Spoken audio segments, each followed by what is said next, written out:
Put this on your table. Really, where? Right there.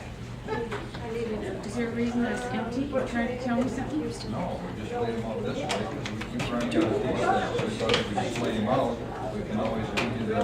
That's really smart. You know, you guys are really good with the program. Welcome to the Ottawa County Patriots meeting. As is our custom, we start each meeting with an invocation. And today we have a special guest who will be hyping his way in, so to speak, via the internet. As soon as Gene gets this up and running, the internet team tends to be going in and out. Are we ready? Another 2 minutes. Well, I'm going to talk about something for 2 minutes. Okay, why don't I had an announcement, and it's going to be a little later. How many people in here are happy that the price of gas is coming down? How many people would like to see it whack up? I did sign. No. On your seat is a flyer. It talks about a bill currently about to go through our legislature. And I would like to ask each of you a favor. Right? Before you leave here tonight, if you would simply write a postcard, be sure to put your name and address on it. Take that, please. Distribute it on this side. Put your name and address on it, and write it to your, I'm sorry. Write it to your state legislator or your state senator. Okay? And you don't have to do the mailing. We'll take care of the mailing for you. Does anybody in here live in Grand Rapids? What's the district? No, the one that I cannot remember. District 21. Who's the state rep there?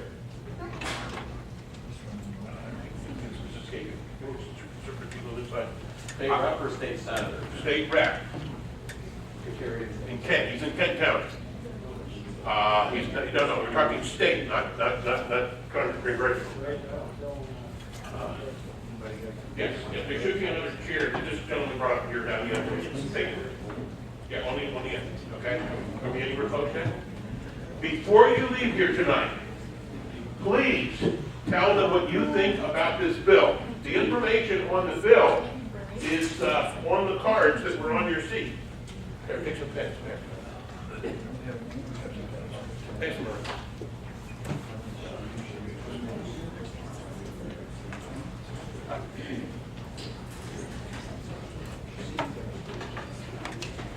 Anywhere near? Yep. It's not fun.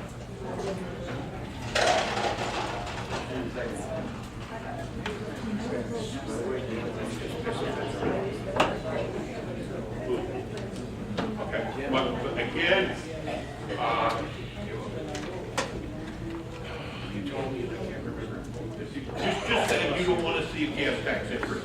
That's all you need to say, and pass that along to your state legislature. Unless you want a tax increase. If you want a tax increase, then it's perfectly fine. Are we ready? We lost the internet. We were all ready to go just a little while ago. We were going to start right on time.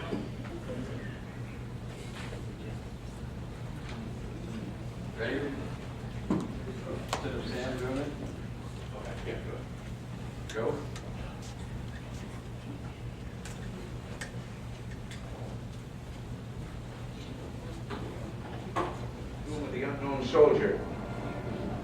And as I stepped back and stood during the moment of silence that followed, I said a small prayer. And it occurred to me that each of my predecessors has had a similar moment, and I wondered if our prayers weren't very much the same, if not identical. We celebrate Veterans Day on the anniversary of the armistice that ended World War I. The armistice that began on the 11th hour of the 11th day of the 11th month. And I wonder, in fact, if all Americans' prayers aren't the same as those I mentioned a moment ago. For all we can ever do for our heroes is remember them, remember what they did, and memories are transmitted through words. We see these soldiers in our mind as old and wise. We see them as something like the founding fathers, gray and gray-haired. But most of them were boys when they died, and they gave up two lives, the one they were living and the one they would have lived. When they died, they gave up their chance to be husbands and fathers and grandfathers. They gave up their chance to be revered old men. They gave up everything for our country, for us. And all we can do is remember. There's always someone who is remembering for us. No matter what time of year it is or what time of day, there are always people who come to this cemetery, leave a flag or a flower or a little rock on a headstone. And they stop, bow their heads, and communicate what they wished to communicate. I think sometimes of General Matthew Ridgway, who the night before D-Day tossed sleepless on his cot and talked to the Lord and listened for the promise that God made to Joshua. I will not fail thee nor forsake thee. We are surrounded today by the debt of our wars. We owe them a debt we can never repay. All we can do is remember them and what they did and why they had to be brave for us. All we can do is try to see that other young men never have to join them. Today, as never before, we must pledge to remember the things that will continue the peace. Today, as never before, we must pray for God's help in broadening and deepening the peace we enjoy. Let us pray for freedom and justice and a more stable world. And let us make a compact today with the dead. A promise in the words for which General Ridgway listened. I will not fail thee nor forsake thee.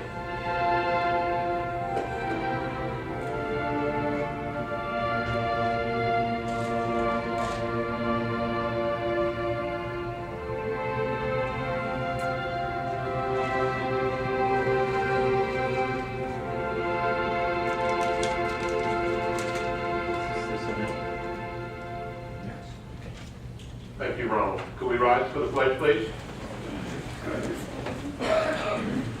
I pledge allegiance to the flag of the United States of America and to the republic for which it stands, one nation, under God, indivisible, with liberty and justice for all.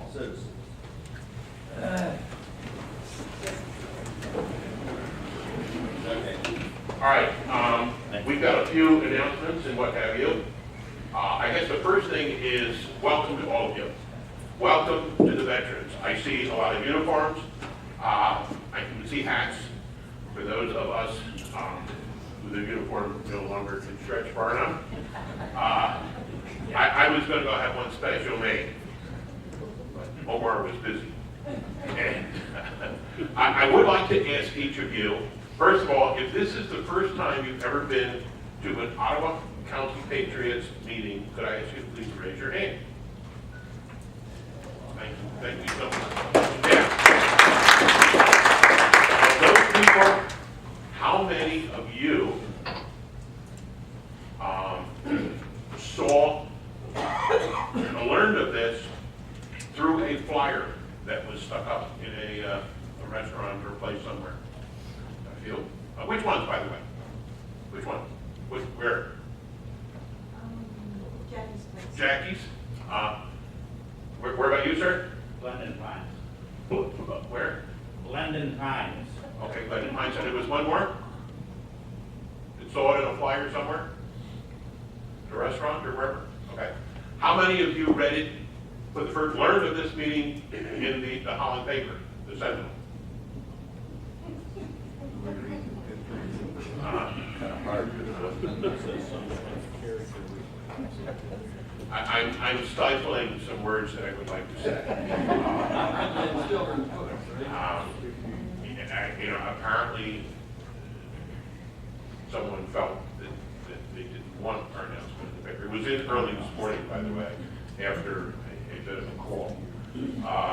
Okay, I will go on from there. The rest of you, I assume, you've either learned about it from a friend or social media or Tea Party mailing or something like that. Any other ways that you've learned about this?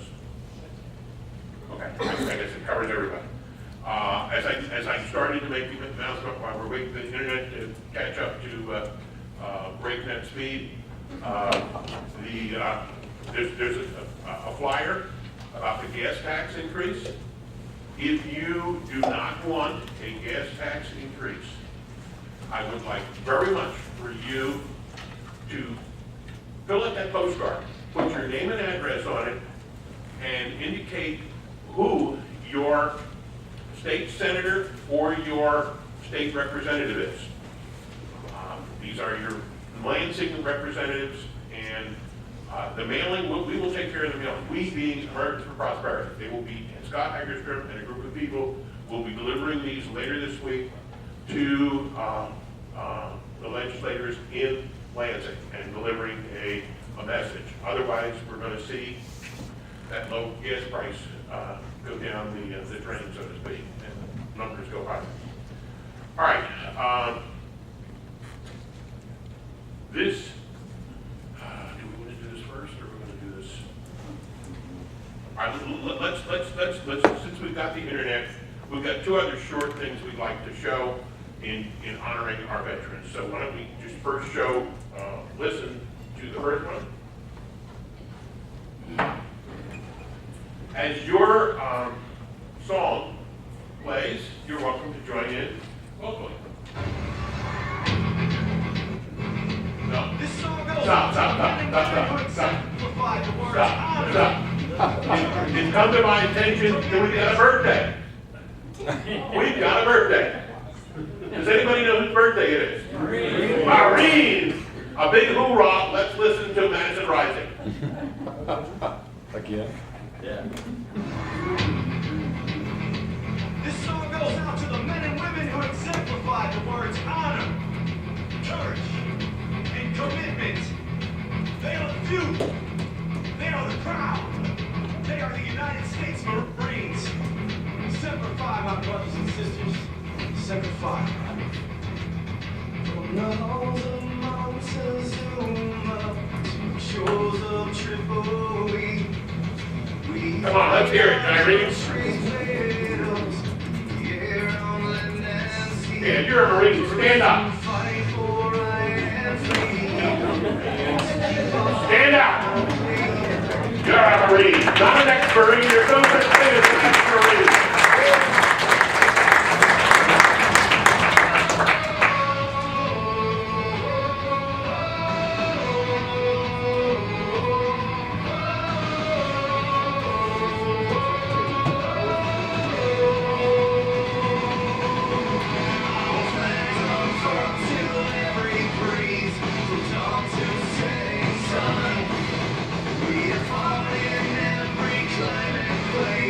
Where we could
we ask you to stand up.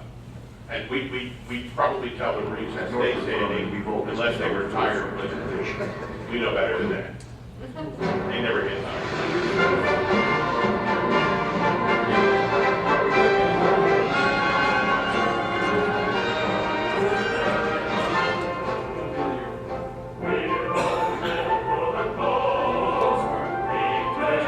Oh, we got no toasties in here.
Okay, breathe again.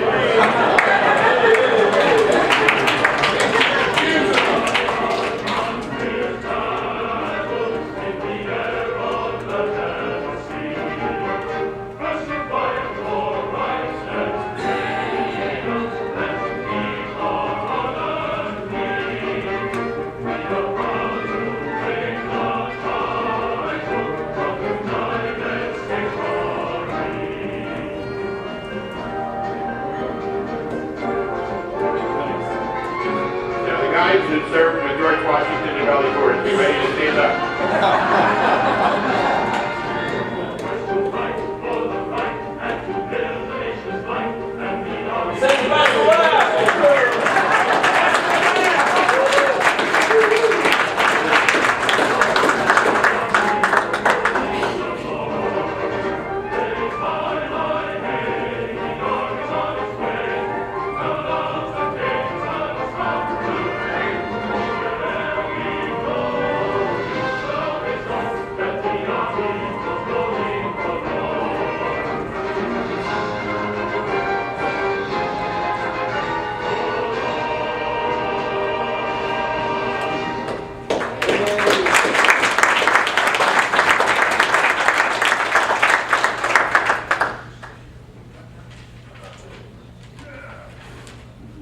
All right, thank you to everyone who served, my fellow servicemen, those who saw action, and those of us, myself included, who didn't see action, at least nothing that I could tell my mother about.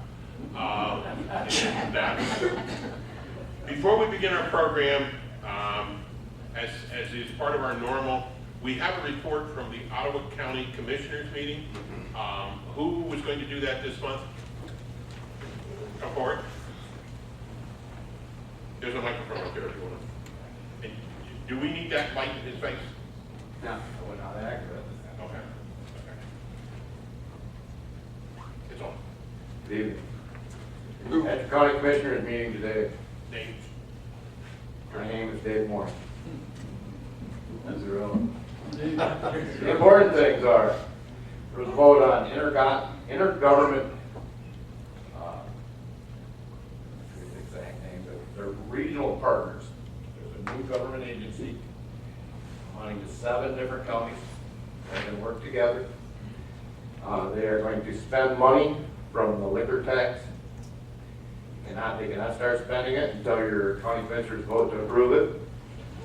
During the course of the discussion, I found out that this is considered a new level of government. Ottawa County has 3 people that are going to be going on this board. Muskegon 2, and they said 1 for everybody else, and then they said 2 for Allegan, and I didn't know for Kent. This did pass. It's my understanding these are appointments, not elected officials. Then there was another meeting, discussion about a CMA, which is something to do with surveyors. They did not go into detail, so it's hard to get any information. But it's something that the state mandated, and they're going to continue on with the same people that were on this board. And then there was some discussion about the health department, well and septic systems.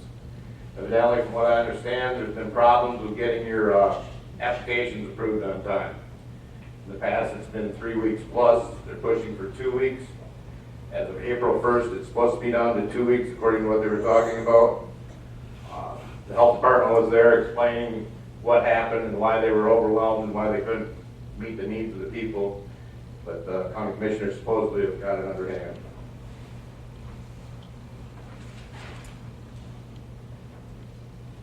Supposed to get it down to within a 2-week turnaround, April 1st. So that's good. Thank you, Dave. Does anybody know what's happening this Thursday? How many people know what's happening this Thursday, governmental type thing? How many precinct delegates are in this room? Get up here, Chief.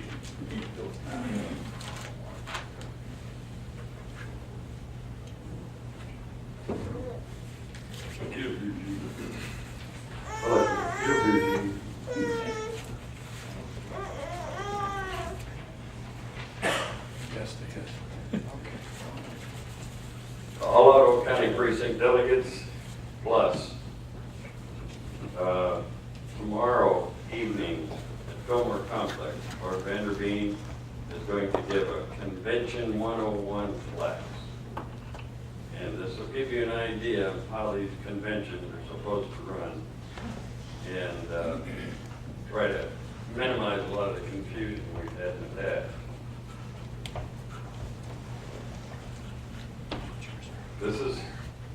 And then Thursday evening at the New Life Church. It's on Highway 45, Lake Michigan Drive, just east of 68th Avenue.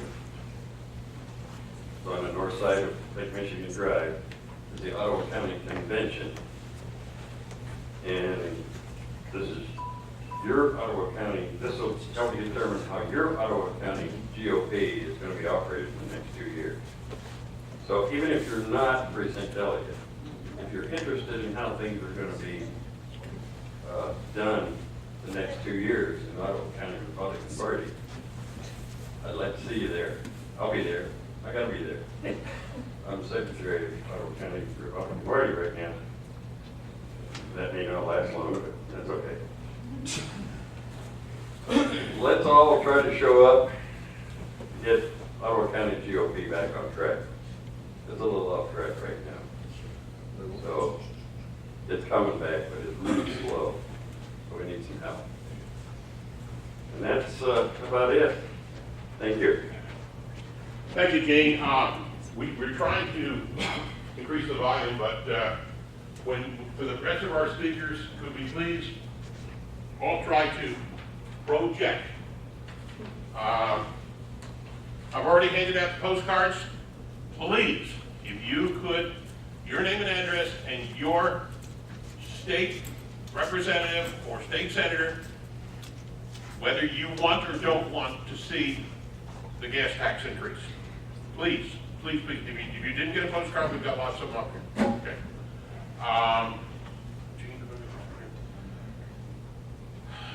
I would like, how many people in here own a business? Or used to own a business? How many people go to stores, services, etc., to buy products or services from anybody in the area?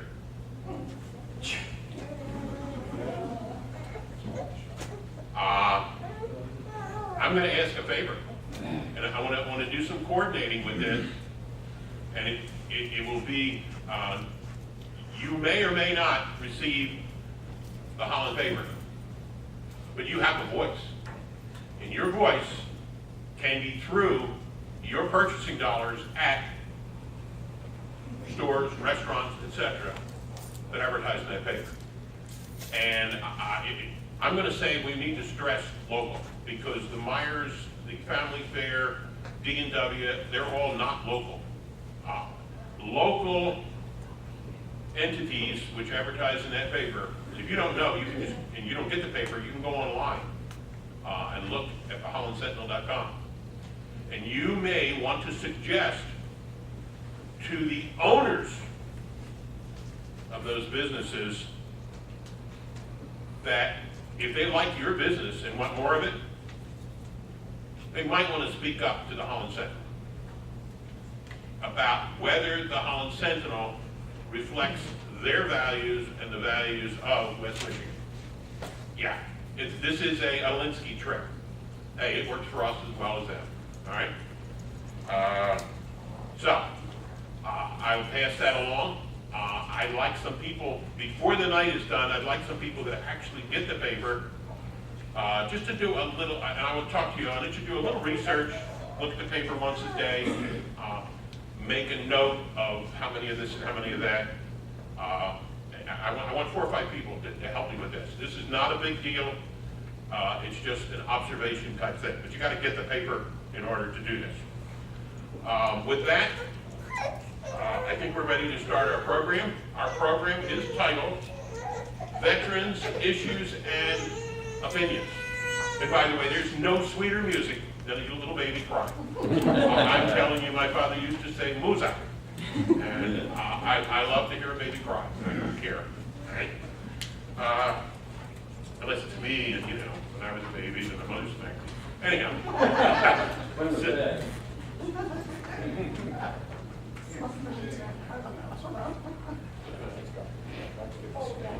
Turn that light off, Gene. Turn this light off. We don't need it anymore.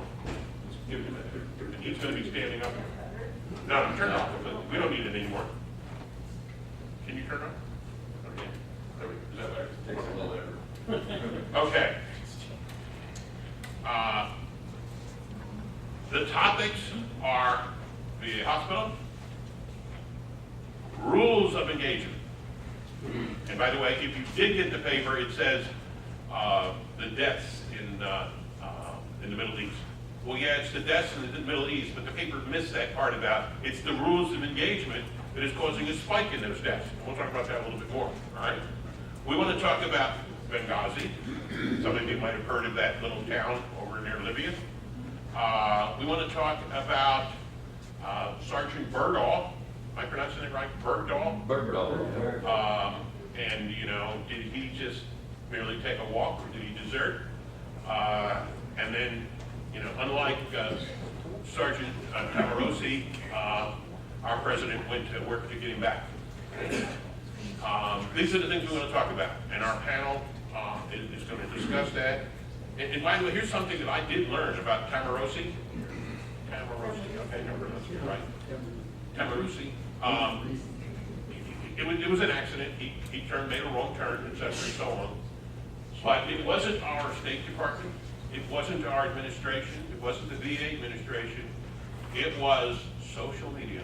Uproar on social media across the country that produced enough force to send people from Concerns Veterans for America, CVA.org, to go into a special hearing, congressional hearing on the issue. And that convinced President Nieto, is that how you pronounce his name? Nieto of Mexico, to let our Sergeant Tamarosi go. And, you know, and I saw him on Greta. He does have PTSD. Yeah, okay. With that, I'm going to turn the program over to Colonel Denny Gillum. Colonel Denny Gillum is a very highly decorated Army colonel, retired. Front lines of freedom. 2 tours in what? Well, I was gonna say front lines of freedom. Well, no, we're going to get to that. 2 tours in Vietnam, 2 Purple Hearts, 1 Silver Star, 5 Brown Star. Then when he was done with that, he was a Mideast war planner for 4 years. And he also hosts the radio program, Front Lines of Freedom. And that can be heard on The Pledge, 1260, on Saturdays, 1 to 3 p.m. Okay? He will be our MC.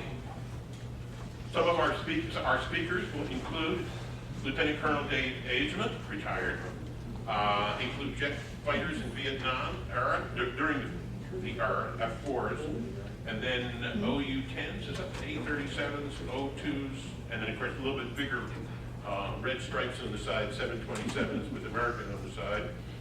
And he's a former state representative with a 100% conservative rating, and presently the Republican National Committee man. Why don't you hold on to your... We're going to give them all applause. Okay, all right. Our next panelist is Chief Warrant Officer Dave Burns. Helicopter he flew was a 100Ds? I flew UH-1s. UH-1, okay. My MOS was a 100B. Ah, okay.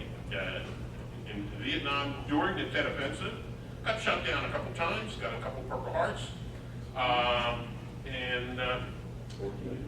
And what? 14 airmen. 14 airmen. Okay.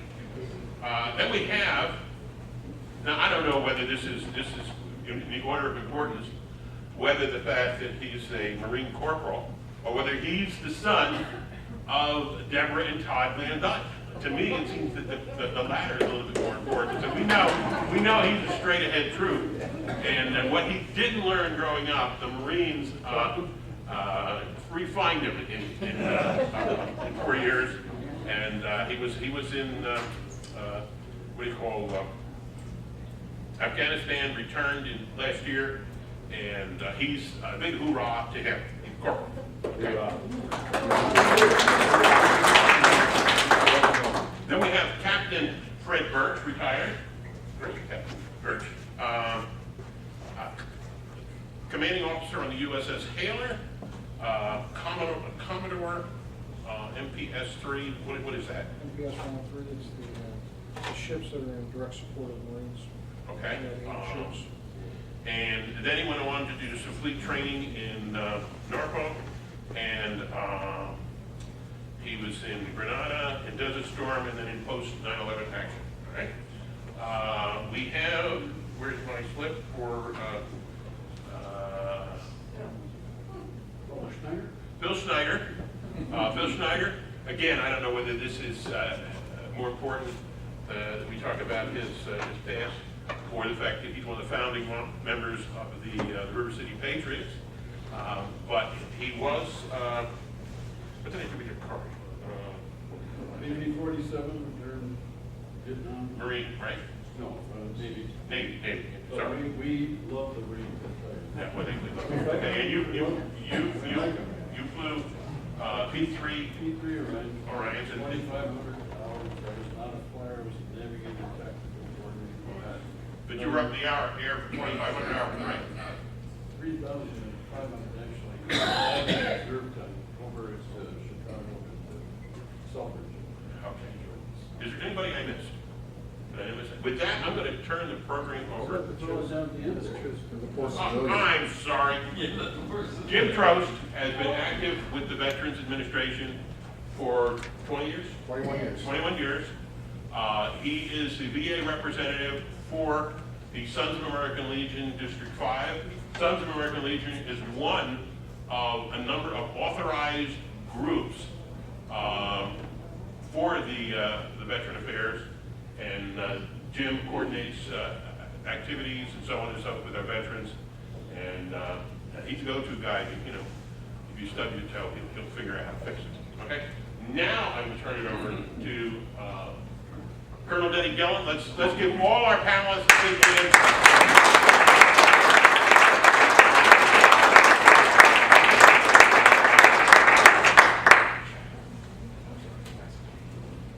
On behalf of all the veterans, I want you to know I'm leading a protest on the cheap uniforms they gave us, because mine shrunk. Yeah. I have no idea how that could happen. It didn't while I was on active duty. But that cheap material, that's what it is. That's spandex.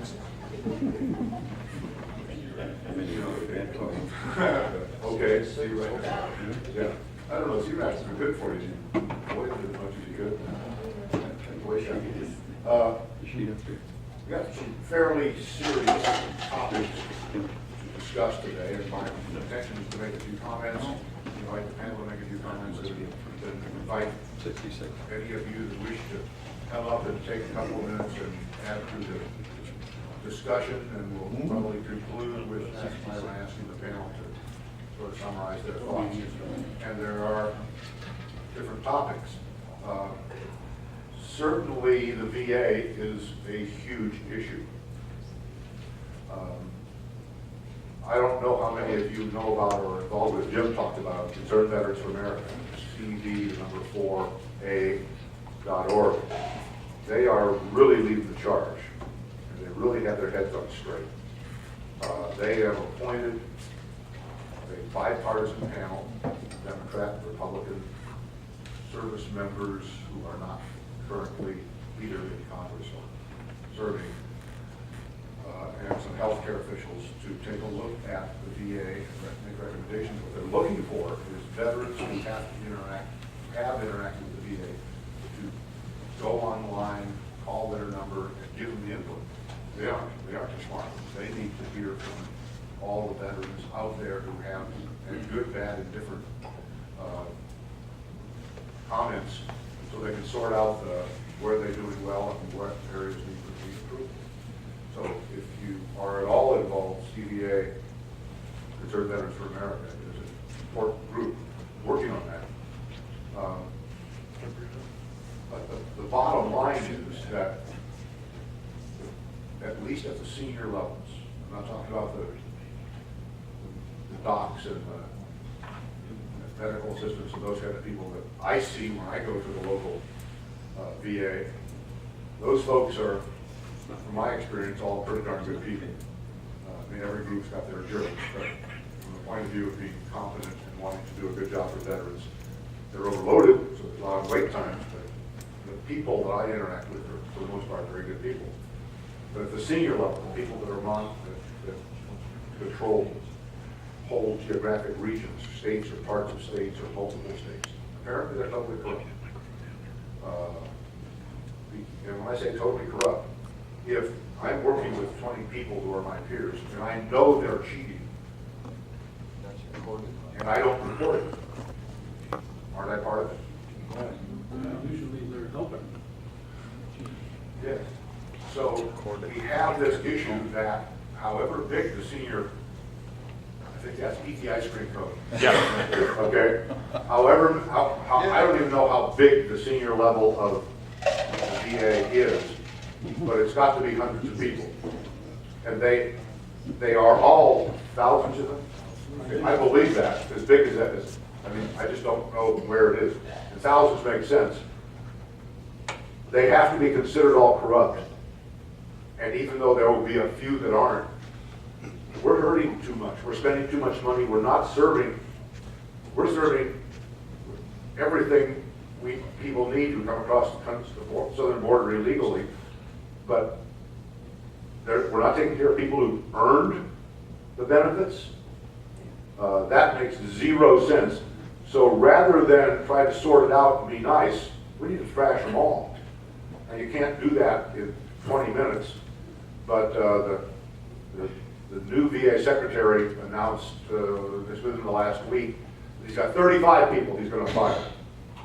and another couple hundred that are going to be disciplined but not fired. Well, good start, but it hardly scratches the surface. So as much as I want to believe the new VA secretary is highly motivated, wants to do the right thing, I don't. I do know that something that came out from the media, this is the mainstream media, so when they report something negative, apparently the investigation into the Arizona Veterans Hospital, which sort of is the hallmark of horrible care, the IG, VA IG report indicated that there was no direct link between the corruption and the deaths of the individual on the waiting list. Yeah. And apparently, there are now emails that show that if not the deputy secretary, somebody who worked for him, and one of the assistant chiefs of staff in the White House pressured him to make that report. So that is corruption of the worst kind. Because what they want to do is make the bad media go away, not fix the problem. Because the issue is not should that lady be fired. She should. The question is how many years in jail should she get? Yeah. Or at least fraud. I mean, I can come up with 100. But that's not the point. So the VA is the problem. The fact that we have got a guy as VA secretary who seems to be at least starting to move in the right direction, I think is going to turn out to be too little too late. I mean, it's better than we had before. The previous secretary, Eric Shinseki, is a friend of mine. We were at West Point together. He was a secretary, he was the chief of staff of the Army and did a fine job. But he sure got corrupted somewhere. I'm glad he's gone. And the new guy, stay tuned. So that's an issue, and we do need to address that. The second issue that Jim brought up is rules of engagement. When I ask people about rules of engagement, active duty senior people, they say, oh, it's classified. Well, we do know this. There was a Chinook helicopter full of SEALs that got shot down in Afghanistan while going to a rescue thing, and they were not even allowed to prep the landing zone. An unarmed Chinook coming on a rescue mission, some guys that are in trouble on the ground, and you can't prep a landing zone? That's beyond incompetence. That's beyond understanding. Those are the kinds of issues that we're running into. Now, they all have good reasons. There's an attitude of, well, we don't want to do anything that might, we want to win the hearts and minds of the people. Hey, if we're fighting for their freedom and we have to win their hearts and minds. I mean, I don't want to hurt innocent people, but if we've got people down there that are being shot at, end of question, in my opinion. So that's my 2 bits on that. And I could talk forever on the southern border and other issues, but that's just sort of an overview. Those are the areas I think we want to touch. What I'd like to do is pass the mic. Start at that and let it pass down so each member of the panel can add their 2 bits, and then we'll open it up to you. So, first shall be last or something. I did a little preparation, and that won't take too long. 1,000 are going to be disciplined. That's the front page news. 1,000 are going to face disciplinary action. Okay. I recommend, I just went and did a Wikipedia thing, and they've got it all listed out. I mean, they got a lot of detail, and there is no small amount of investigation that's been done. There's a lot of investigating. I saw the woman that told, I watched the video of the woman that finally, that good enough? That finally had her heart turned.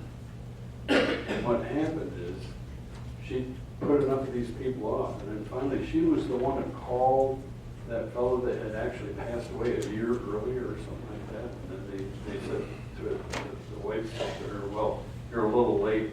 honey or something like that.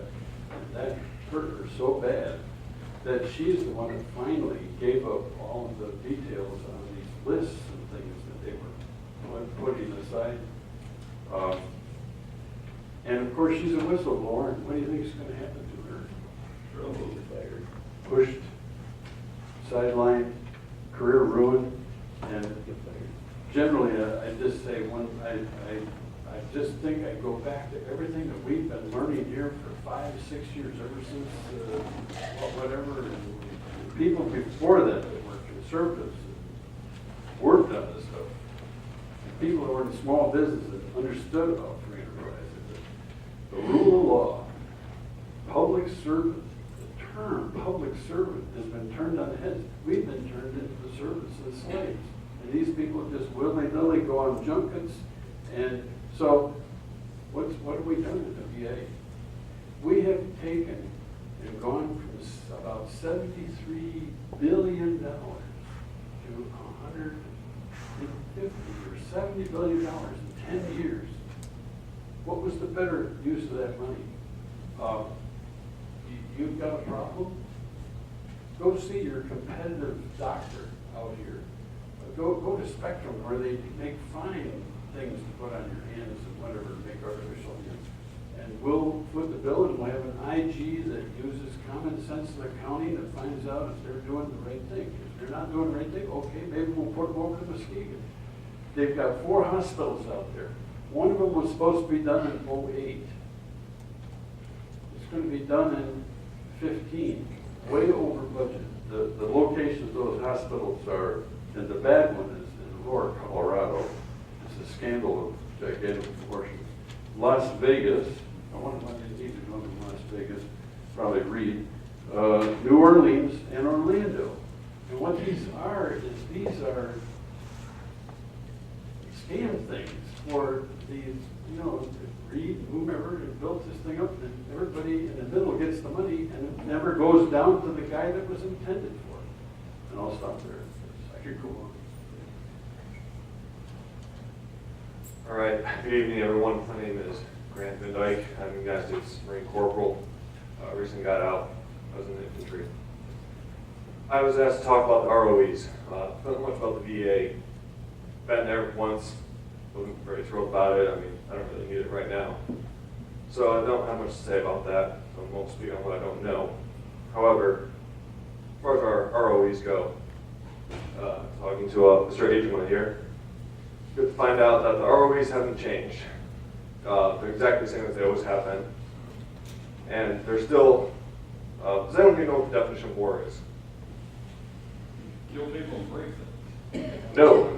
That's what you should do. Well, that's what you should do. But the comedy is it's old men talking and young men dying. And it's still happening, folks. I was trained for a very long time on how to swiftly and quickly kill my enemy. I was taught how to be aggressive and how to take the fight to them and show no mercy. And when I got there, I got both my hands, tied behind my back, and said, have at it. And the reason why I say that is because before we could ever shoot anyone, we had to go through a series of processes. And so the first one was, hey, can you see him? Okay, sure, I see him. 2, are they doing anything hostile? Hostile act, hostile intent. It's like, okay, yeah, well, this guy, we think he's doing this. Well, can you see him doing it? Well, hey, we've been there for about 14 years now in Afghanistan. So, yeah, they know exactly what we can see and what we can't see. So they put it right there, right where you barely can see but you can't see. It's like, hey, can I shoot? No, you can't. Well, why not? Well, because you don't have proper PID, is what they call it. And if you shot and you killed someone, you get court-martialed and be sent to the brig for war crimes. So we never got to shoot. But then our guys were on patrol 2-3 days later in that same exact spot where we thought someone was in place in an IED. What happened? Boom. Yeah. People died. Hey, you're not supposed to go on night patrols. We were told that before we ever got into the country. We had our colonels, no offense to anyone here, but colonels leading our battalion who wanted to upscale guy before us. Those competition. Hey, we want to do better than the other guys did. So we're going to go out on night patrols. It's like, hey, you can't see bombs hitting in the ground during the day. What makes you think you're going to see them at night? Sure enough, go out and do it, and hey, friend's gone forever.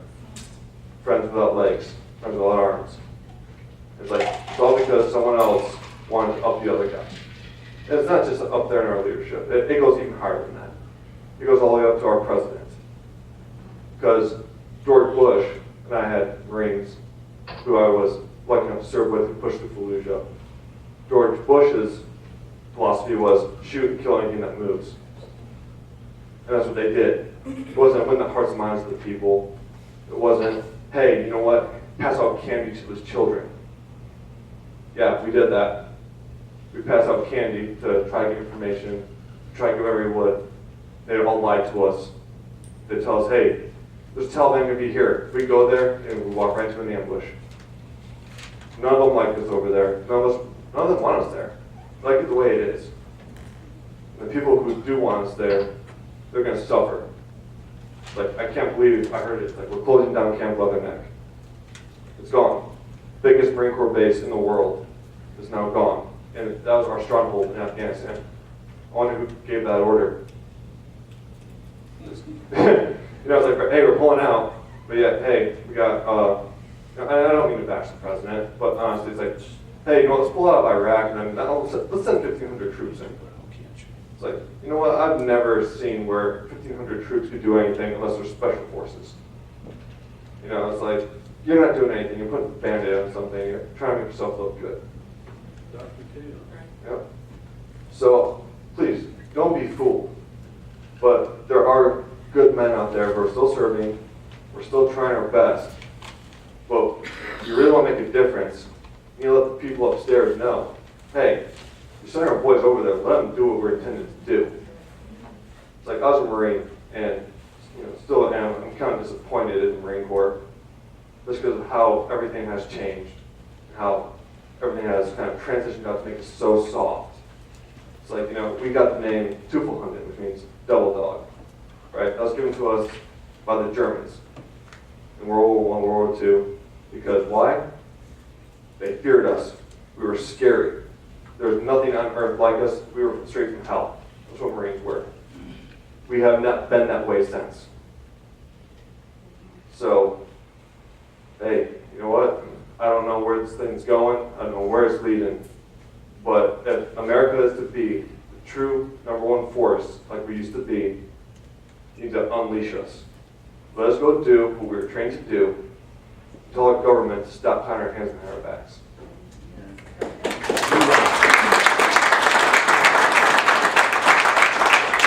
Take a light subject first, VA hospitals. I got some friends that used them. By the way, we're having a new one that's going to be up over there by Metro Hospital in Wyoming. It should be a good one. There's good ones, there's bad ones. They're making changes that they say they're making now. That's because they were bad before. That's why they had to make changes. It's too long a waiting times. They over-medicate.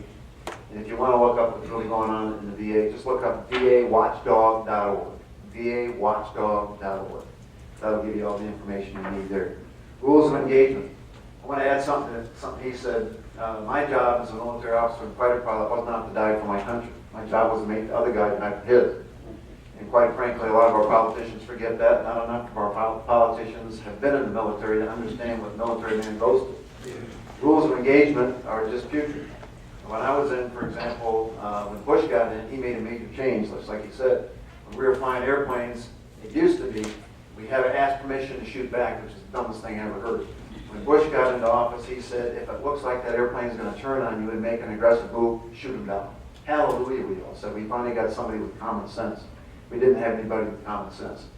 I'll give you another idea. Battle Creek, Michigan over here. They went to Boston. Of course, every time Clinton got caught with his pants down, we had to go somewhere, or somebody had to go somewhere to take, you know, your minds off what he was doing with whoever. So when they went to Bosnia, they were met by a foreign general. Foreign general, by the way, I did not swear to defend the Constitution of the UN. I swore to defend the Constitution of the United States of America. Yes. That's a big thing. The UN, there was a UN general there and said, I'm your boss. You will not return fire at any cost. So Battle Creek was flying around there in the A-10s, like Barney Fifes, and you can't shoot back. Does that make sense to you? It makes no sense to me whatsoever. In Vietnam, some of my backseaters, I did not fly in Vietnam. I was quiet in the Vietnam era. I ended up going to Korea and some other places, but I had a backseater that was a POW for 5 years, and he told some horrendous stories. For example, Cambodia, SAM missiles would come across the border, couldn't fire across the border. Every day they'd fly up, they'd know when they were coming, they'd shoot at them, some of the guys would get shot down. And one of my instructors, his name was Bottomley, Captain Bottomley, his dad was a Colonel Bottomley. He was flying one day going north into North Vietnam. SAM shot his warship, hit one of them, and he escorted him back to base. On the landing rollout, the airplane blew up, started on fire. Colonel Bottomley landed his airplane, went in the hospital just in time to see his wingman die. He said, gas up my airplane. And then he went and flew over in Cambodia and bombed that SAM site. And then the general called 2 days later and said, somebody's bombing on the wrong side of the border. I want his ass in my office because he's going to get court-martialed. The beauty of it for Colonel Bottomley, by the way, was a good Christian man. He arrived there for the general, and the general said, what are you doing here? That was me that bombed. He said, and what ended up happening, he says, by the grace of God, you're saved. Because this general hated Bottomley. As of midnight that night, President Johnson, who, by the way, micromanaged the war, said, you're saved because that was a midnight. That was the day before that he did this.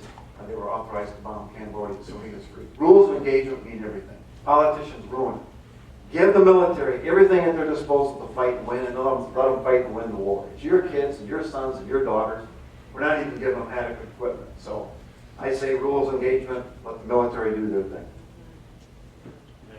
Yes. Good evening, ladies and gentlemen. Thank you for showing up. I'm Dave. I served in the U.S. Army. I was a gunship helicopter pilot for the 11th Armored Cav. The rules of engagement thing, I have to give a second, and a third, and a fourth to these gentlemen. I think the problem with rules of engagement kind of began in Vietnam. I was there from August 1967 to August 68. And I flew 404 combat missions there, and I was there for that offensive. And back in March of 1968, there was a young lieutenant called Lieutenant Callie. And he had direct orders from his captain, Captain Medina, to go in and secure a little village called My Lai. Well, the second lieutenant, fresh out of OCS, with about 30 guys, went in and did exactly what he was told to do, secure the village. As they approached the village, they received fire coming out of the hooches and little buildings and outbuildings of the village. And Lieutenant Callie returned fire. And he just didn't return fire, he leveled the village to protect his men. He gave the order to fire back, shoot back. And in the process, many insurgents were killed, but so were men, women, some children, dogs, ducks, anything that kind of moved and appeared to be a threat to Lieutenant Callie and his men. He exterminated the way he should have. He was in a combat zone. Well, after My Lai and the ensuing melee of political BS, we were instructed that we could no longer return fire as a gunship. And I can remember the first time it happened to us, we were instructed to call 3 Corps, which was in Saigon, and give them coordinates of where we were receiving fire. And we called in coordinates one day, and it was Papasan. He was down there behind his buffalo, and he pulled out his AK and he stitched us 3 or 4 times. I took 2 rounds in the tail rope, or in the tailboat. We called in, we asked permission to return fire. We give them our coordinates, and they said, no, do not return fire. We have friendlies within 1,000 meters. That's a kilometer, right? That's 0.6 of a mile. I'm a better shot than that, folks. Anyway, as it were, we had radio failure at the time, strangely enough. You're coming in very garbled and broken. Please repeat. Click. I turned the radio off and turned the door gunner loose on, and Papa San was no more. So I did what I thought I had to do to protect my men, just like Lieutenant Calley had to do to protect his men. And when you ask a man, a young man, to go into harm's way and tell him that he is going to meet an opposing force that has every intent of eviscerating you and sending you home in a body bag, and then telling him he can't shoot back, are you shitting me? It's a sad state of affairs. We also had requests for B-52 strikes. We did sniffer missions. You can look that up if you want to look at it. And we find areas where there was evidence of huge amounts of ground troops. We call in, we asked 3-4 where commanding generals were, you know, please, we need a B-52 strike in here. We found an area that could hold a division-size group of men and combatants. Well, we get the B-52 strike 3 weeks later, because every B-52 strike had to be okayed by Congress, not the commanding generals in Vietnam. Westmoreland had no authority to call in a B-52 strike from Guam or Bangkok. That is what we had to face back in 1968. These guys who come along behind us, they're just suffering the same fate we did. But you have to tell your politicians, you have to tell the people that represent you, you have to tell the people that you voted for that under no circumstance should we send our young men and young women into harm's way and not allow them to protect themselves. That's just insane. The second thing about the VA, I'd give some advice to some of these young guys here. When you get your DD-214s, when you get your immunization records, when you get your hospital records, when you get those, by God, make about 10 copies of them and put them in a fireproof safe. Because I was shot down twice. And on March 12, 1968, I hurt myself real bad. And we had our tail rotor shot out. We lost 4 airplanes that day to a radar guided Quad 50. And we crashed on PSP in a runway called a little town called Tukwap, about 30 miles west of Saigon. And I hurt my back real bad. And my inertia reel failed. I hit my face on the rocket site. I was in tough shape. And we punched out both chin bones, the rotors cut off the tail rotor, transmission went out the right side of the airplane. And my friend, who was standing there watching me come in, he heard me on the radio, ran out, and there was 200 gallons of JP4 jet fuel pouring out onto the ground. The turbine was still screaming at about 25,000 RPM, had 1,600 degree fire in the combustion chamber. He ran out and stood in that unburned JP4. He jettisoned the door and dragged me out of there. And none of that is on anyone's record. I got a letter because my back started hurting. I wanted to, after 35 years, I wanted a little help, okay? On August 30, 2010, after I had written, wanting a copy of all my records and evidence of my injuries, it says, "Dear Sir or Madam, thank you for contacting the National Personnel Records Center. We have been unable to locate the record you need to answer your request. The military record was removed from the file in the area to respond to a prior inquiry. We have conducted an extensive search. We have not been able to locate any of your service records. Please be assured, though, that we'll continue to do all that's possible to locate your information." And that was 4 years ago. I still haven't heard from him. I had to have one of my friends, the guy that jettisoned the door and pulled my butt out of the fire, had to write a statement of support and claim about what happened that day, March 12, 1968. And I happen to have a copy of my 214, my DD-214, but it's not the original. Anyway, I went down there and I tried to tell them I needed some help. They insinuated that I had faked and forged my DD-214. That's what they insinuated. They said, look, that's not the original. Well, how do we know that you haven't copied that? Well, that's when I asked my friends to write letters, and they did. But here's evidence I've got. Here's my Purple Heart citation. There's my 15 air medals. You don't get those in the United States, folks. You get those in the combat zone. Did they recognize those? They did not. I went to the representative, Ray,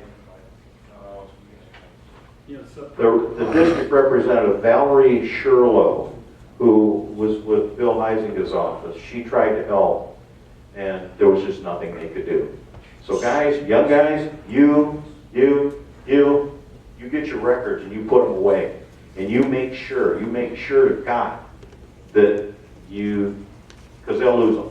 I think mine were lost in that fire. I think that's what happened. Yeah. Go ahead, John. I got to jump in here before Fred goes up. Folks, we're going to take a quick announcement right now. One of the things, the old freedom isn't free. We exist on your generosity.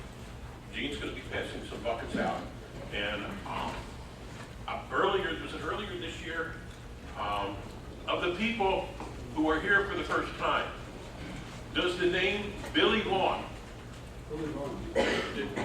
did that name mean anything? Of the people who are here for the first time. All right. Then he talked about a Chinook helicopter that was downed in Afghanistan with 30 SEALs on there, 30 special ops. Some of them were SEALs, some of them were special ops. For the new people who are here tonight, who fill out one of these cards, put yourself on our mailing list, all right? You turn in one of these cards, and I will give you one of these books. I only have one of them with me tonight, but I'll get them to you, all right? Billy Vaughn and, what's his wife's name? Billy Vaughn and his wife.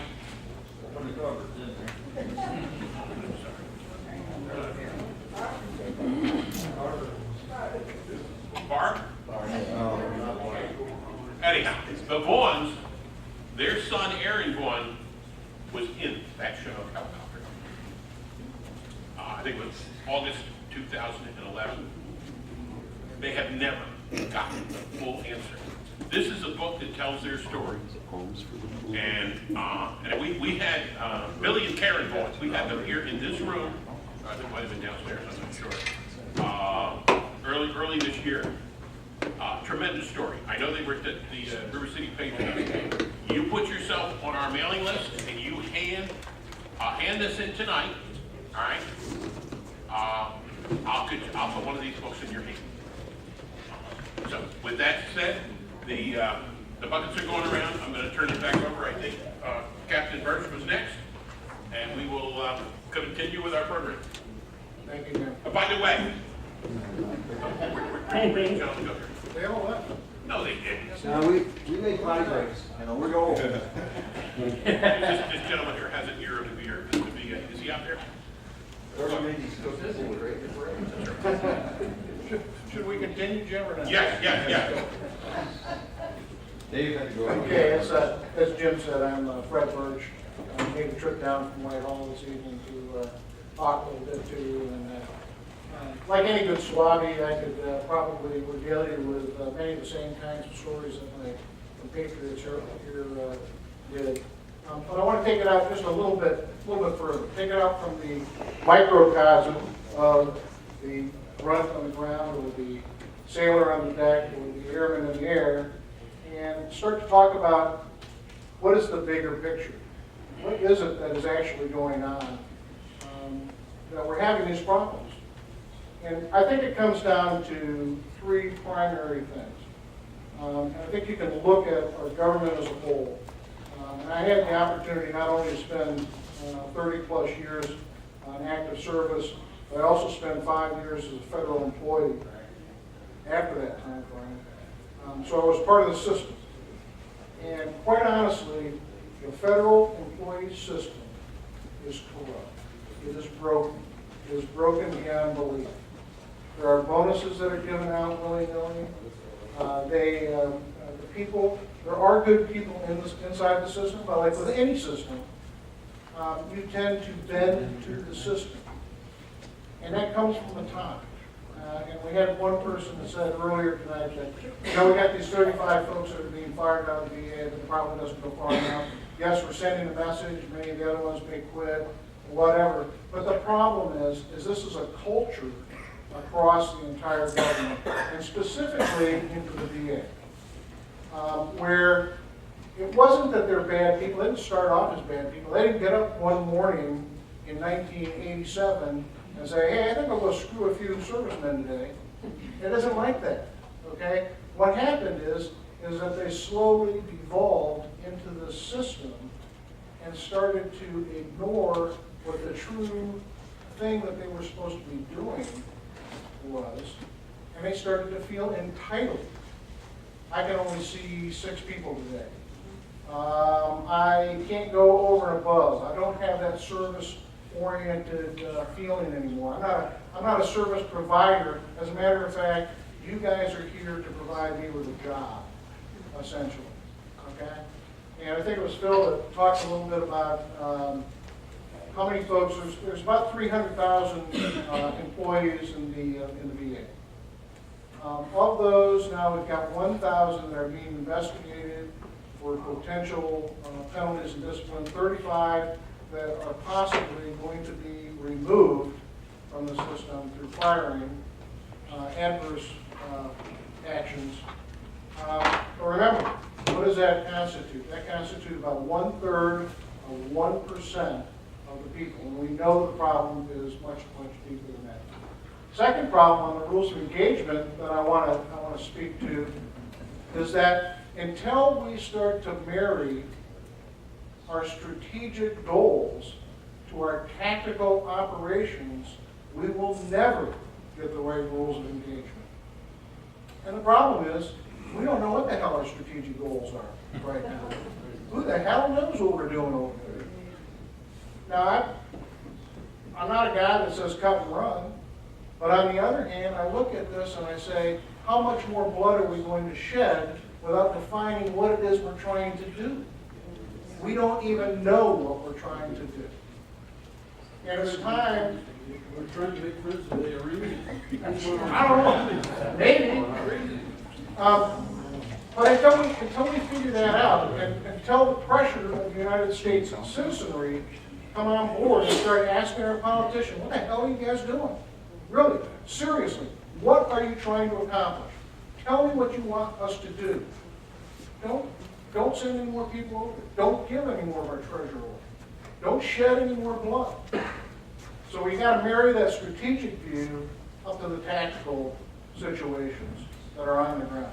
And third, and this really was brought out when I started listening to some of these stories about the colonel that decided he was going to one up the guy before him. You see this all the time. What we've gotten to at this point is a creeping careerism in our professional military forces. Okay? There's a couple of reasons for that. One of which is a good thing from the standpoint of after Vietnam we went to an all-volunteer force. You got to remember, these guys were not drafted. We didn't pick and choose among the citizenry and just pull random names out of the hat.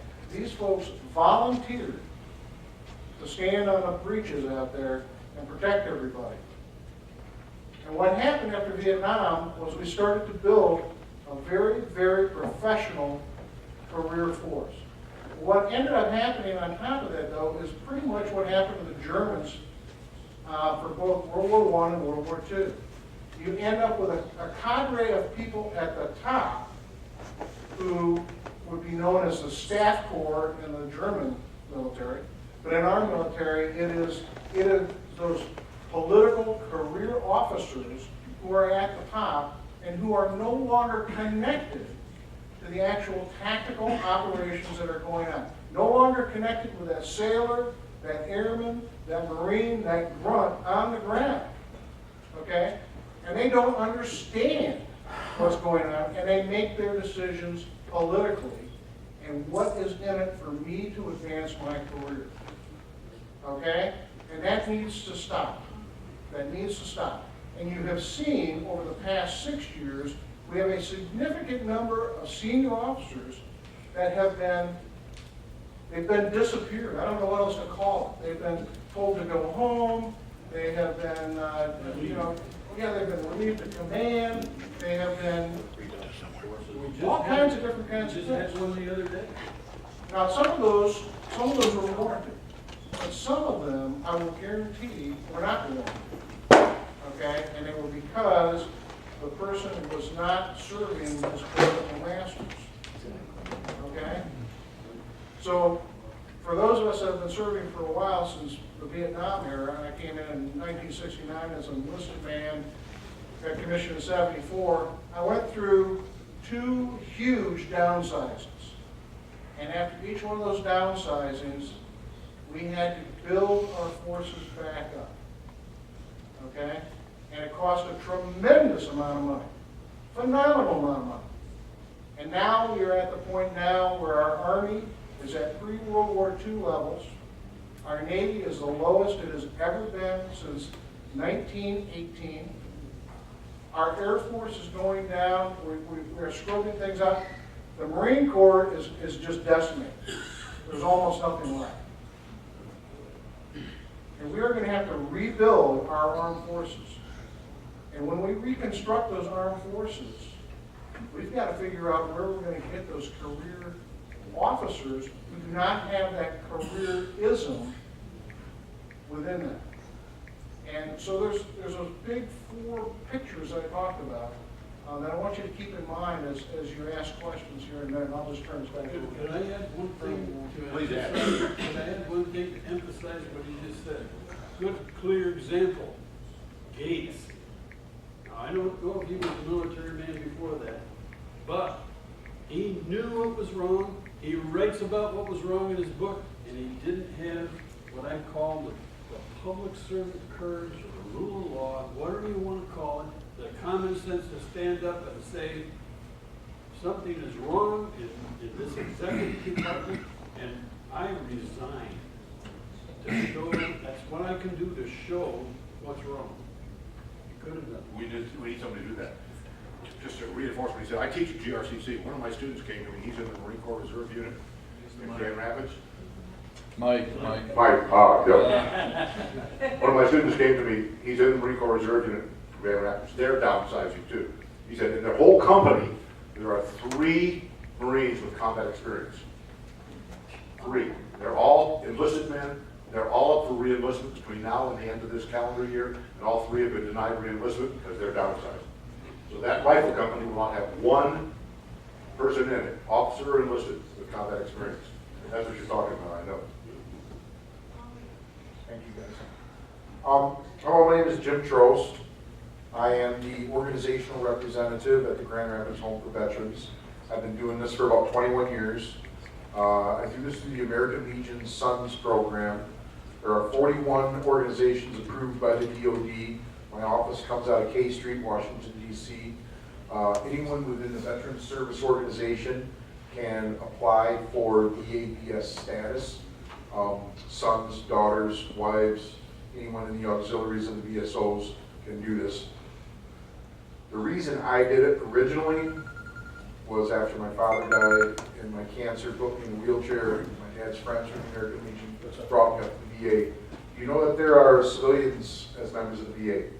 Yes. Their wives, sons, daughters, children. If you have a child that has a disability prior to the age of 18 and you have an honorable discharge, your child is eligible for burial rights. How I learned these things was by going up to the VA and signing up for service officer training school. So when a veteran has to fill out his forms or her forms for disability or for compensation, find out where they're vested, you can take these classes. These classes are sponsored by the VFW, the AMVETS, the DAV, the American Legion, Rolling Thunder. We go up to Higgins Lake, we spend 4 days up there, 3 nights and 4 days up there taking these classes. One of the classes we learned was called the continuity of symptomatology. That means when you first were in and you fell off the truck, or you got hit, or something happened. Get your daily reports, your officers' reports. Keep these things in files. In the organization, we tell each other's spouses, dig for your significant other's paperwork and put it somewhere. The children have to have this. For any other reason other than 50, 60, 70 years down the line, your loved one passes away, he has a file folder with all his wishes, what he wants at the, or she wants at the burial site, where they want to be buried, how they want to do that, what you want to do with the flag, all these different things. But let's just say it's something like when you're in your 60s or 70s and you need medicine. So when I was a service officer for the detachment 10 years ago, I would see file folders piled at the VA on Coit Street, not the Grand Rapids state-funded home, which is a nursing care facility, but the Coit Street satellite outpatient branch of the Battle Creek on 300 Coit. File folders would be piled this high. Us volunteers had to go through each one and flag importance levels. So now we have a bunch of people with very little training, and of course our love is for the veterans, but we don't have a lot of the training because we're not part of the VA system, we're part of VAVS, which is Veterans Administration Voluntary Services. So that's what they give us. We sit there and we go through a table like this with piles of case files on it, and we go through each one. So then you find someone that says, well, I waited 4 years to get a reply. And I can guarantee his file is sitting on a table somewhere with about 600 other files. And they get to it every little bit of a day, every little volunteer goes through it. What you really need to do is you need to contact your representatives. You have to have them contact the service officers. Each organization, Marine Corps, the DAV, VFW, AMVETS, American Legion, they all have service officers. The county has service officers. Contact these service officers, they have the ability to get a hold of Bureau separation documents in St. Louis, Missouri. And someone said, what fire? That was the fire in 75 that destroyed L through M and then Q, R, and S or something. As a matter of fact, I got a letter 15 years ago from Bureau separation documents in St. Louis, Missouri, asking me for my grandfather's World War I documents so that they could rebuild case files. So I got a request from the Bureau separation documents to fix their files. I gladly sent in a copy of his dog tags, and I had his MOS and a couple postcards that he had. It sounds insignificant, but his bloodline generation years from now may need something. So Bureau separation documents is asking us as citizens to rebuild their files that they lost in this fire. And it happens. I've met people that have fallen through the cracks. The other thing that we were able to do is I also have the good side of being a service officer and volunteering up there, is the guy who didn't know he was eligible and got a $68,000 retroactive check. A Navy veteran who is in a wheelchair and his wife calls our Legion Hall crying, my husband can't get out of bed, he can't work, we don't know what to do. Within 3 days we got an appointment at the VA because I went through our local senator's office, because I went through the service officer at the VA and contacted him. The wife just had a baby. Within a couple of weeks, this guy, we got his job and we got his check. So there are success stories, and I know David spoke on this too, at the local level.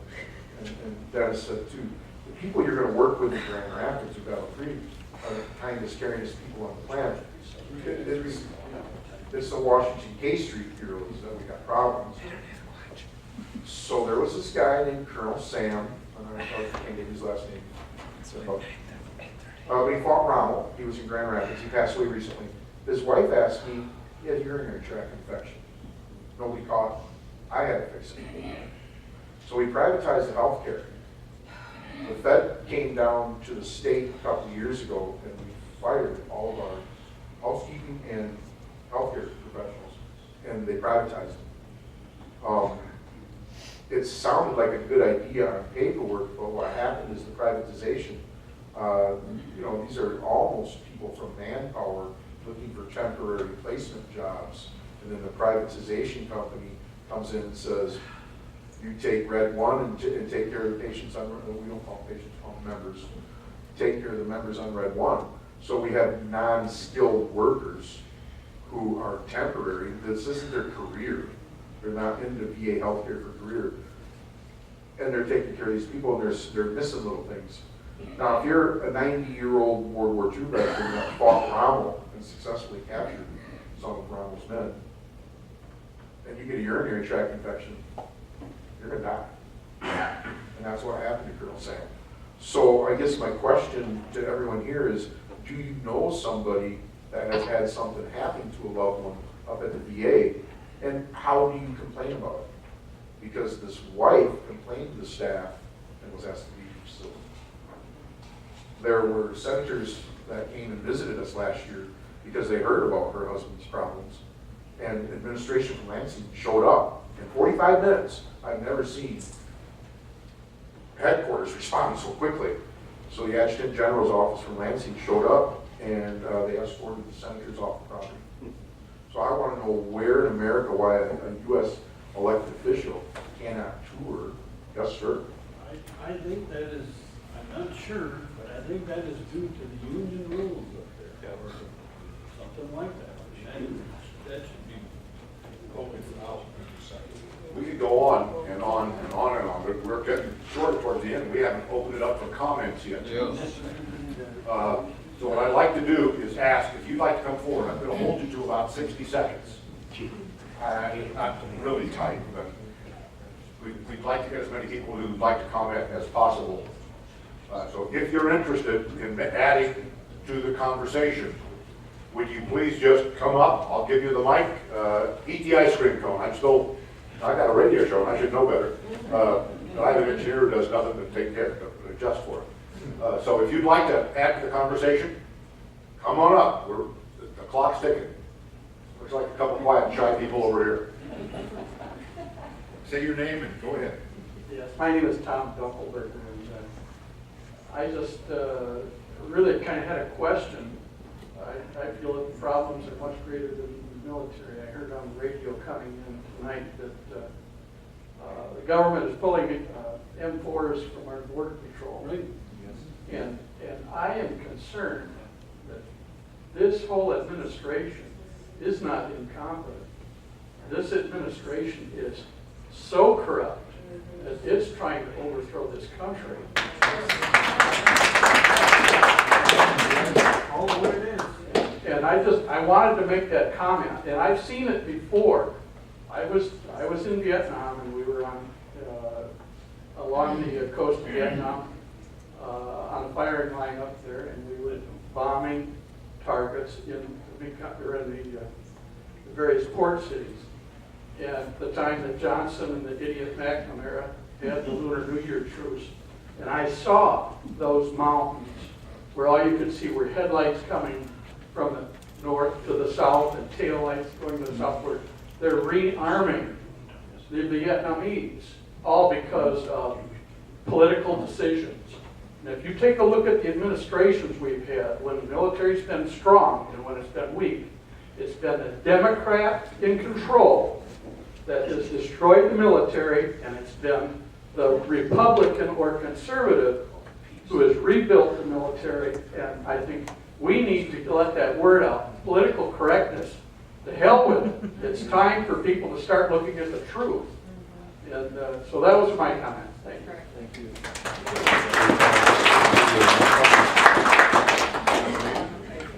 My name is Susan Jones, and I work for Disability Network Lakeshore. And I am a VA peer support person. I'm actually contracted to the VA, but I am not employed by the VA. So I have that the luxury of working with veterans and trying to support them through a lot of difficulties and a lot of problems. And I did want to bring up something because one of the gentlemen up here commented about it. And I did work with a veteran 2 years ago who was trying to get his disability rating increased to 100%. And he had been working with a VA rep in Grand Rapids, and got a call that they were cutting back on people and that this man was going to lose his job. And he asked the veteran to please come in and pick up his paperwork. He said he had been told by his superiors to shred everything that he had on every veteran he was working with. And when the man said, well, what's going to happen when they contact you? They'll say, well, we just can't find your paperwork and they're going to have to start all over again. So before he actually left, he had every veteran that he was working with come in and pick up their paperwork. So I'm going to reiterate exactly what he said. If you have paperwork, you never, ever give the VA any original. You give them copies, and then you keep multiple copies. You pass them on to your sons and daughters, grandchildren, whatever, but do not trust the VA. And that, again, that came from someone up above in Grand Rapids. So we have corruption here, too. Wow.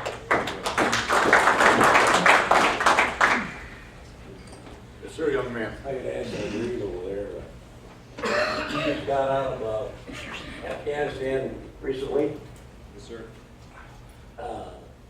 They're using Hummers as a tactical vehicle instead of Strikers at Bradley fighting vehicles and one of the tanks. What do they do that for? Why are they not using them? Often they're using Hummers, trying to make a tactical vehicle out of a thin-skinned vehicle.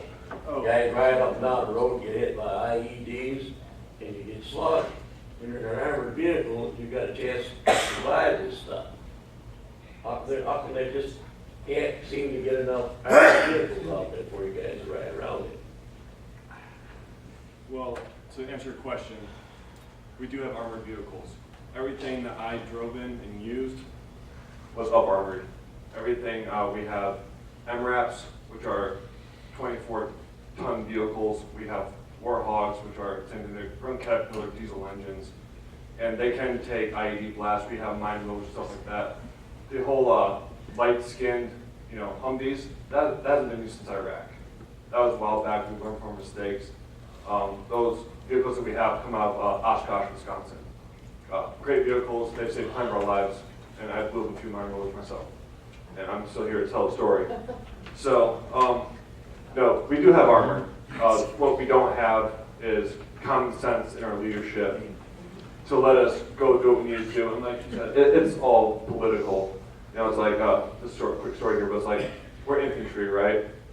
In 4 years, I had 4 different first sergeants, and only had one of them that was infantry. I had one that was 20 years in the air wing, another one that was 20 years in track, and they come to infantry units and run them. Just like my colonel, he was in the air wing for a long time, and it's not to say anything bad about that, it's just the fact of, hey, you guys were not trained to run infantry units. You don't know anything about it.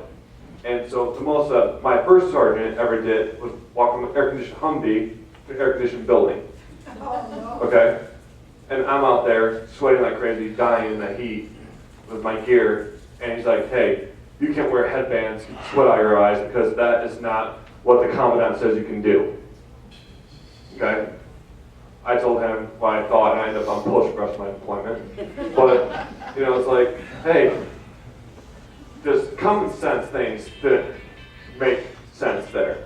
And, but our vehicles, sir, I can assure you that we do have that. The Army has something even better. We have set up in turrets. The Army has automated turrets. They don't even have to be outside their vehicles. So the Army's got some cool stuff. I'm kind of jealous.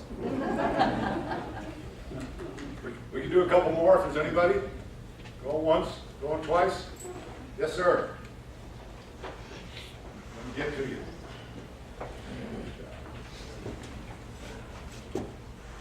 You may correct me if I'm wrong, but the story of the war in Korea, I understood that MacArthur wanted to drive them clear out of North Korea.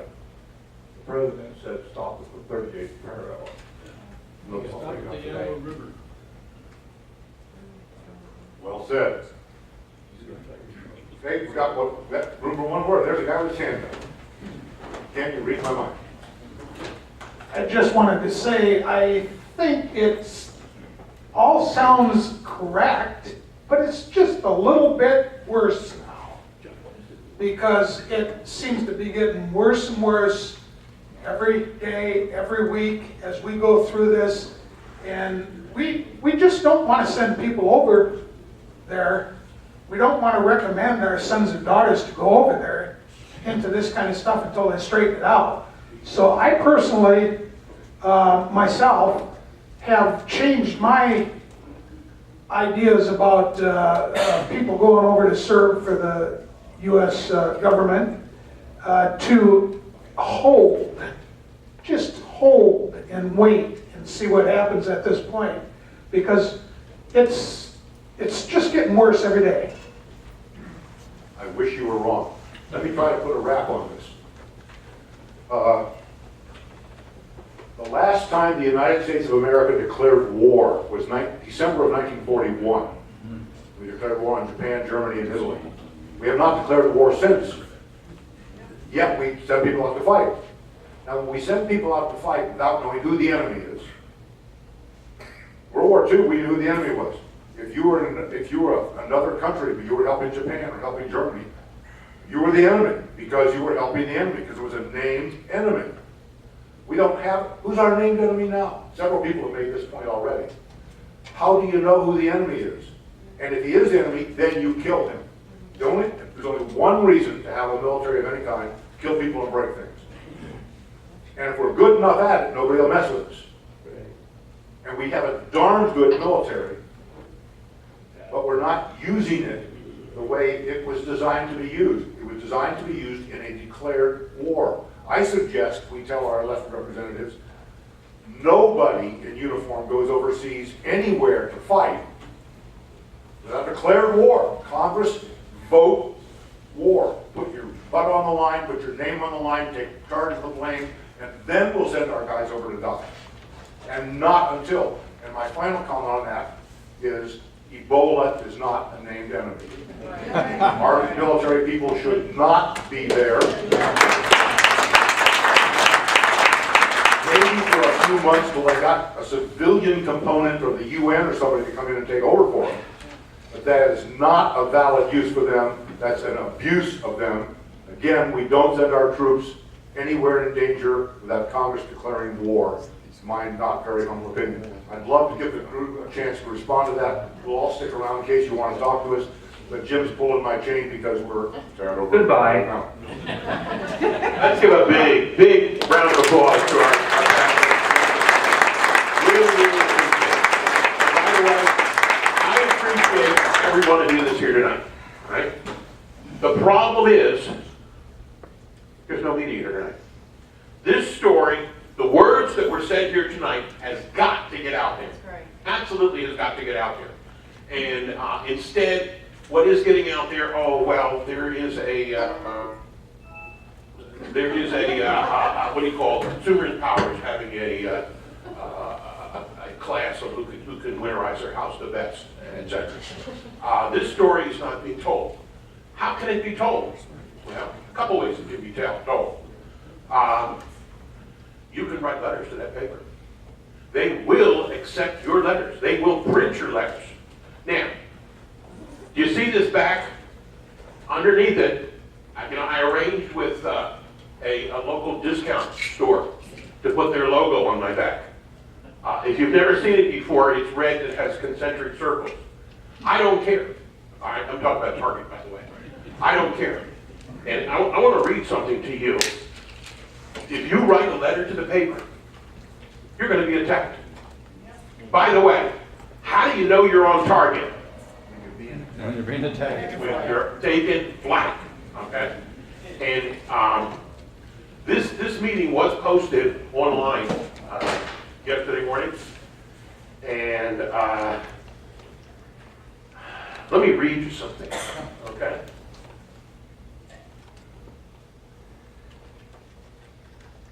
Vietnam. The announcement was about this meeting, talking about Will's engagement, Vietnam, etc.